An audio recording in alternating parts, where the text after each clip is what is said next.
सदा सुहागन रहे सभी बहनें सभी माताएं। इसी मनोकामना से आज सुबह की शुरुआत होती है और इस ब्लॉग की शुरुआत होती है। तो आज है तीज, हरितालिका तीज का व्रत।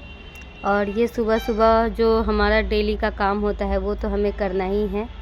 तो ये मैं लग गई हूँ अभी बच्चों को भेजने के बाद, हस्बैंड को अपने काम पे भेजने के बाद, बच्चों को स्कूल भेजने के बाद मैं अपने घर के साफ़ सफाई में लग गई हूँ। क्योंकि व्रत त्यौहार है, हमारी फास्टिंग होती है, फिर भी हमें जो हमारा घर का काम है वो तो हमें करना ही होता है। तो ये मैं साफ़ सफाई में लग गई हूँ क्योंकि आज तो थोड़ा ज़्यादा अच्छे से साफ़ सफाई करना है, व्रत त्यौहार है। तो अच्छे से मैंने बेडशीट वगैरह भी चेंज वगैरह कर लिए हैं और सारा काम वाम करने के बाद बस अब रह गया है पोछा लगाना और बेड सही करना था। सुबह एक बार कर लेती हूँ, लेकिन बच्चे रहते हैं तो फिर उतने अच्छे से नहीं हो पाता है, सब चले जाते हैं, उसके बाद मैं सही से करती हूँ। तो सब बेड वगैरह साफ़ कर लिए मैंने, बेडशीट चेंज कर दिया है। अब पोछा लगा लेती हूँ पूरे घर में। झाड़ू मैंने सुबह ही लगा लिया था, झाड़ू मैं रोज़ सुबह ही लगा लेती हूँ, बस पोछा लगाना रह गया था। तो ये चले जाते हैं ना, तो मैं फ्री होके अपना पोछा वगैरह लगाती रहती हूँ। तो अब जल्दी जल्दी पोछा लगा लेती हूँ। उसके बाद फिर नहाने जाना है। नहाने के बाद फिर अभी पूजा करूँगी, फिर कुछ सामान मार्केट से लाने जाना है। तो ये मैं जल्दी जल्दी पोछा लगा लेती हूँ। और कुछ कूड़ा बाहर रह गया था तो चलिए ये सब मैं उठा के, जितने भी आज अच्छे से बिल्कुल ही कूड़ा वगैरह कहीं नहीं रहना चाहिए, अच्छे से अपना साफ़ सफाई कर लूँगी। ज़्यादा बड़ा घर तो है नहीं, छोटा ही है, तो जो भी है इसमें अपना पोछा वगैरह अच्छे से लगा लेती हूँ मैं, जल्दी हो जाता है मेरा काम। और अब मैं जा रही हूँ नहाने। तो अभी तो सूट ही पहनूँगी क्योंकि अभी नीचे मार्केट भी जाना है, तो इसलिए अभी सूट पहनूँगी। ये देखिए अभी मैं ये सूट पहनने जा रही हूँ। तो मैं आ गई हूँ नहा के। Radhe Radhe, Jai Shri Krishna, welcome to my new blog. तो चलिए अब मैं पूजा कर लेती हूँ।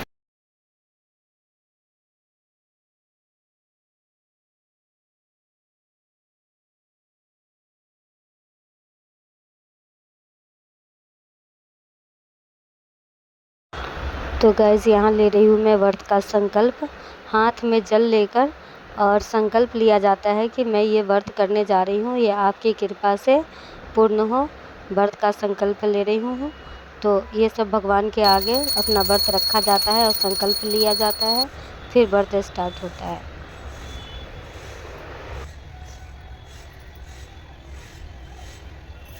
तो गाइस तो अब मेरी पूजा हो गई है और अब लगभग बज गए हैं, बहुत टाइम हो गया है, 11 बज गए हैं। तो मैं अब जा रही हूँ, बाकी जो मुझे पूजा का सामान वामान लाना है 11:30 तक हो गया है। तो जो पूजा का सामान लाना है तो वो मैं जा रही हूँ, अभी सामान लेके आ जाती हूँ। क्योंकि कल मैं मेहंदी लगवाने के उसमें ना कुछ नहीं ले पाई, बस मैं मेहंदी लगाई। और मेरी मेहंदी कैसी लग रही है ये कमेंट करके ज़रूर बताइएगा कि मेरी मेहंदी कैसी लगी आपको, कैसी लगी मेरी मेहंदी, ये कमेंट करके ज़रूर बताइएगा। और सही रचिए, ये बैग का है। एनर्जी है, बाद में धीरे धीरे एनर्जी भी कम होने लगती है। बाकी तो माता रानी पार्वती की कृपा है और महादेव की कृपा है, जो ये व्रत हो जाएगा उन्हीं की कृपा से हो जाता है ये व्रत। तो फिर ब्लॉग में बने रहना, ब्लॉग में बने रहिएगा, क्योंकि शाम को मैं आपको पूजा तीज का पूरा ही दिखाऊंगी कि तीज का पूजा मैं कैसे करती हूँ, पूरा ही वीडियो दिखाऊंगी। आज की वीडियो थोड़ी लंबी होगी, बाकी वीडियो का हरितालिका तीज का पूरा पूजा व्रत विधि सब कुछ दिखाऊंगी जैसे मैं करती हूँ। बाकी तो जो गलती हो उसको महादेव क्षमा करे, बाकी मैं आपको सब कुछ दिखाऊंगी। तो प्लीज़ वीडियो पसंद आए तो वीडियो को लाइक कीजिएगा, कमेंट कीजिएगा और चैनल को सब्सक्राइब कर दीजिएगा। तो गाइस मैं जा रही हूँ अब पूजा करने के लिए और मैं तैयार हो गई हूँ, पूजा का भी तैयारी कर रही हूँ। लेकर और यहाँ मैंने लगा लिया है चौका। इस बार केला का पत्ता नहीं आ पाया, मैं भूल गई बोलना। वैसे केले के पत्ते से मंडप सजाया जाता है, जो कि मैं भूल गई थी हस्बैंड को बोलना, तो नहीं आ पाया। तो मैंने ऐसे ही चौका लगा दिया है, आसन वगैरह लगा के शिव जी, पार्वती जी और शिवलिंग वगैरह सब डाल के पूजा शुरू कर दिया है। हर्षु यहाँ पे कथा पढ़ रही है, पंडित जी बुलवाए नहीं थे मैंने, तो हर्षु ही कथा पढ़ देती है। तो कोई भी पढ़ देता है, बेटी भी तो पंडित ही होती है, तो इसलिए मैं हर्षु से ही कथा पढ़वा लेती हूँ। और पूजा शुरू हो गई है। श्रृंगार वगैरह का सब कुछ मैंने चढ़ा दिया है। इसी ब्लॉग में मैं आपको जो विसर्जन विधि है ना वो भी दिखाऊंगी और सुहाग कैसे लेते हैं ये भी दिखाऊंगी। तो ये ब्लॉग थोड़ा लंबा होगा पर इसी में सब कुछ डाल दूंगी मैं, तो आप बने रहिएगा ब्लॉग में और पूरा वीडियो देखिएगा, स्किप मत कीजिएगा वीडियो। तो प्लीज़ बने रहिएगा ब्लॉग में। और उनके आने का कारण पूछा। तब नारद जी ने कहा, दुख हुआ और तुम अपनी सखी के पास पहुंचकर विलाप करने लगी। तुम्हारा विलाप देखकर सखी ने तुम्हारी इच्छा जानकर कहा, देवी मैं तुम्हें ऐसी गुफा में तपस्या के लिए ले चलूंगी जहाँ महाराज हिमाचल भी न पा सकें। ऐसा कहकर उमा सहेली सहित निवास समय तुम अपनी सहेली के साथ गहन गुफा में पहुंच बिना अन्न और जल के मेरे व्रत और आरंभ करने नदी की बाल का लिंक लाकर विविध फूलों से पूजन करने लगी। पूजा के कारण मेरा सिंहासन हिल उठा और रहकर मैंने तुमसे कहा, हे देवी, मैं तुम्हारे व्रत और पूजन से अति प्रसन्न हूँ। तुम मुझसे अपनी इच्छा मांग सकती हो। इतना सुन तुम्हें लज्जित नहीं है आपको पति रूप में पाना अवश्य इच्छित पूर्ण गई, जहाँ नदी तट पर तुम्हारे नगर निवासी हिमाचल के साथ मिल गए। वे तुमसे मिलकर रोने लगे कि तुम इतने भयंकर वन में जहाँ सिंह सांप निवास करते हैं वहाँ मनुष्य के प्राण संकट में हो सकते हैं। ऐसे पिता के घर की जाने के निवेदन पर तुमने कहा कि पिताजी आपने मेरा विवाह भगवान विष्णु जी के साथ स्वीकार किया। इस कारण मैं वन में रहकर अपने प्राण त्याग दूंगी। तब आपने लिखा है, बताओ क्या लिखा है?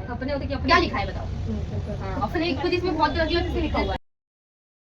तो अब कथा हो गई है गाइस। कथा पढ़ने में टाइम लगता है थोड़ा, तो टाइम लगा है। कथा हो गई है, अब आरती करना है। तो अब आरती करने के लिए खड़े होना है। आरती कर रही हूँ मैं अब, क्योंकि ये कथा थोड़ा लंबा होता है तो इस वजह से टाइम लग जाता है कथा पढ़ने में, तो इसलिए थोड़ा टाइम लगा है और अब आरती करना है।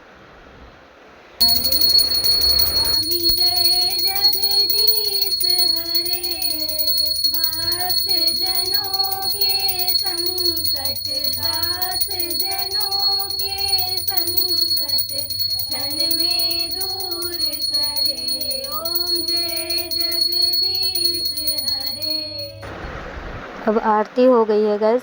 अब यहाँ पे हमें क्षमा प्रार्थना करना है। हर कथा के बाद हमें क्षमा प्रार्थना करनी चाहिए। जो भी भूल चूक गलती हो वो सब भगवान माफ़ करे, इसलिए क्षमा प्रार्थना करनी चाहिए।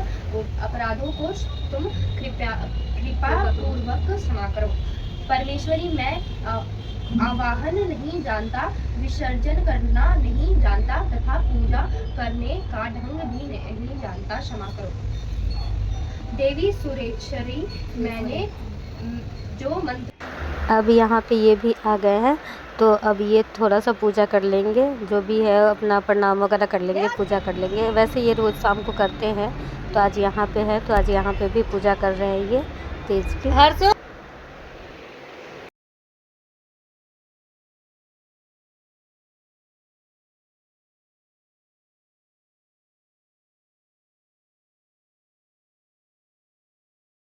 तो हे गाइस, अभी आप देख सकते हो मेरी हालत, क्या हालत हो गई है, क्या हालत हो गई है मेरी। अभी बजे हैं 10, दिखाती हूँ आपको।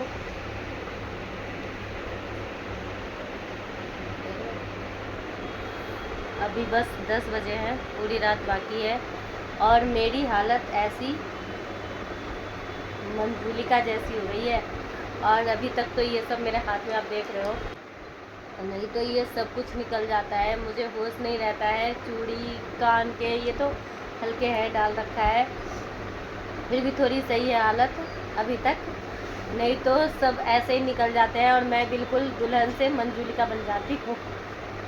अभी तक तो फिर भी ठीक हूँ, फिर भी मेरी हालत ऐसी हो रखी है, खांसी हो रही है, पता नहीं क्या आ रहा है।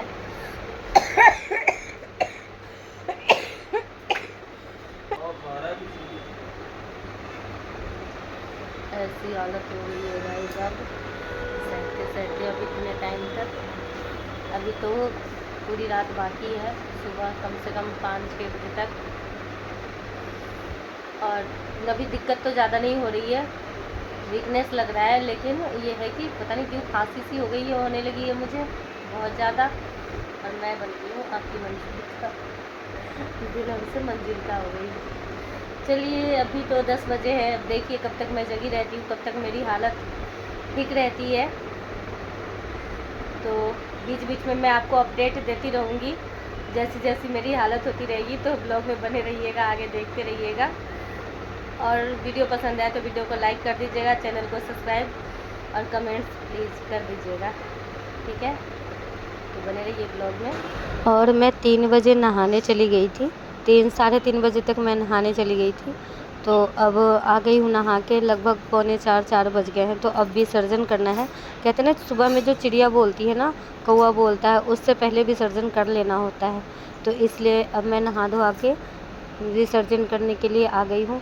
और यहाँ पे पूजा वगैरह करके विसर्जन कर लूँगी, उसके बाद व्रत समाप्त होगा। तो यहाँ पे सभी भगवान को फिर से दोबारा से ऐसे ही पूजन करना है। और सुहाग भी लेते हैं यहाँ पे, जो मेरा सिंघोड़ा रखा हुआ है ना, जो शादी का होता है, उसमें से सिंदूर लगाते हैं। और जो भी होता है प्रसाद वगैरह तो चढ़ा ही होता है, बाकी सब हटाएंगे भी। और जो खोएछा बोलते हैं हमारे इधर, वो लेते हैं पार्वती मैया से, तो वो भी ले लूँगी मैं। अभी पहले मैं अपने सिंघोड़े से सिंदूर भगवान जी को लगा के फिर लगाऊंगी। और जो वहाँ पे सिंदूर रखा हुआ था ना, वो भी उनके चरणों में लगाई। अब वहाँ से मैं सुहाग ले लूँगी, माता रानी से, पार्वती मैया से आशीर्वाद ले लूँगी, सुहाग ले लूँगी। तो ये सब करने के बाद अब विसर्जन ऐसे ही होता है गाइस, हम लोग ऐसे ही करते हैं विसर्जन। तो ये देखिए सारी विधि मैं बता रही हूँ आपको। दीप वगैरह धूप वूप जला के, दीप तो जलती रहती है, धूप वगैरह जला के पूरी रात हमें दीप भी देखना होता है, दीप जलते रहना चाहिए, सुबह में ही दीप बुझता है वो। तो यहाँ पे पूजन दोबारा से वैसे ही करके, सब कुछ करके और उछरंग के उसको और सब कुछ हटाते हैं। तो यहाँ पे कर लिया है मैंने विसर्जन। और यहाँ वैसे गांव में जो उससे करते हैं, समा का सत्तू होता है ना, उससे पारण करते हैं। यहाँ पे खोएछा ले रही हूँ मैं। और यहाँ पे नहीं था तो चावल के आटा से भी यहाँ पे बहुत से लोग वो करते हैं, तो मैं यहाँ पे चावल के आटा से करूँगी।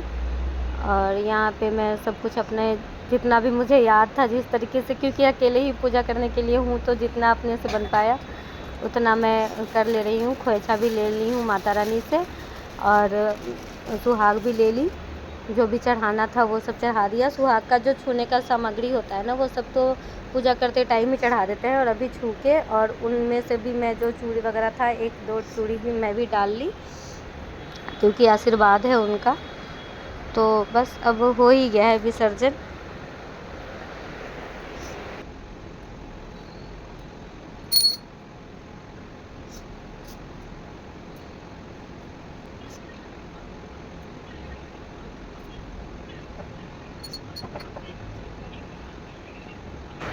और जो आसन होता है ना, वो अभी ही हिला देते हैं विसर्जन होने के बाद, क्योंकि गांव में तो नदी में ये सब कुछ विसर्जित करने जाते हैं, जो मूर्ति वगैरह होती है।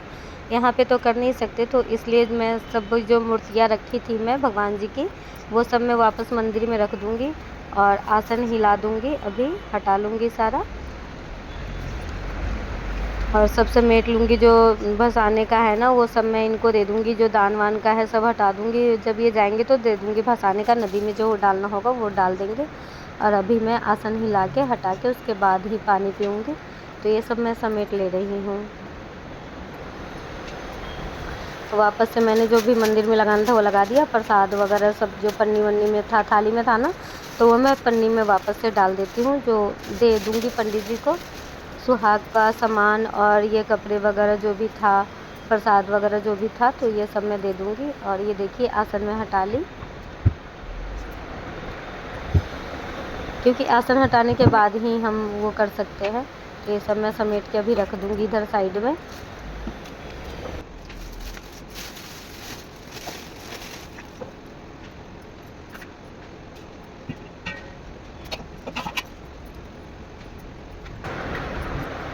और ये है चावल का आटा, जो साड़ी के पल्ले पे रख के और फिर इसको खाते हैं। उसके बाद पानी से इसको घोट जाते हैं, पानी इसके साथ ले लेंगे। बस हो गया हमारा विसर्जन और पारण। अब इसके बाद जो कुछ भी खाना पीना है ये खा सकते हैं। सो गाइस, अब मेरी पूजा हो गई है, विसर्जन हो गया है, तीज का विसर्जन हो गया, पूजा हो गया, सब कुछ कर लिया मैंने। अब मैं खा पी सकती हूँ, पानी भी पी ली हूँ, व्रत पूरा हो गया है। तो चलिए फिर मिलती हूँ। अब ये वीडियो आज आपको मिल जाएगा क्योंकि कल पूजा हुआ था, आज सुबह में विसर्जन हुआ है। और फिर मिलते हैं नेक्स्ट वीडियो में, नेक्स्ट ब्लॉग में। जब तक ये अगर ब्लॉग पसंद आए तो प्लीज़ लाइक, सब्सक्राइब और कमेंट ज़रूर कीजिएगा। ब्लॉग में कैसा लगा आप लोगों को। चलिए मिलते हैं फिर नेक्स्ट ब्लॉग में। बाय।